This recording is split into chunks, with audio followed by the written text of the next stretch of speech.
Howdy, this is Lemmy with RevZilla, coming at you with another 2-minute lesson. Today we're going to discuss the hidden benefits of cleaning your motorcycle.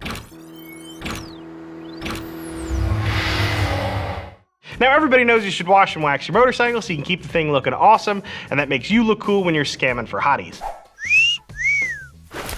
However, there are some other reasons you might want to wash and wax your motorcycle that aren't immediately apparent.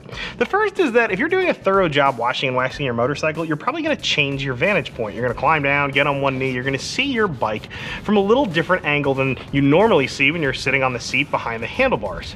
Take your average motorcycle mechanic, for instance.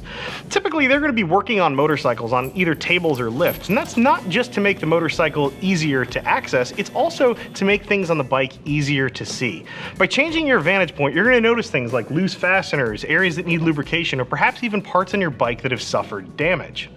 Now that sort of brings us to our second reason you might want to wash and wax your motorcycle, and that's that it removes dirt. Now that sounds fairly obvious, but it removes dirt that could be hiding important safety issues.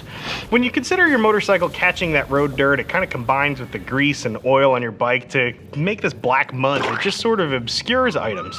That can be kind of a safety issue. By simply removing that mud, you can see things that may be damaged on your motorcycle. Let's go back to your average motorcycle mechanic. Any mechanic who's worth his salt who's going to rebuild something will typically start by cleaning the subassembly to be rebuilt, and that's to expose flaws that may be there. It doesn't make sense to spend time and money rebuilding something that's maybe not rebuildable, that has a hidden flaw simply because it's dirty. Another case in point, I recently had a motorcycle frame that came to me that looked like it was okay. I brought it to the car wash, I gave it the standard scrub down, and we found 9 areas on that frame that needed to be welded up. So now you have a good reason to get out there and shine up your steed. Make sure you hit that subscribe button so you can catch other cool videos like this one that we're rolling out here at RevZilla.com. I'm Lemmy, I'm out of here.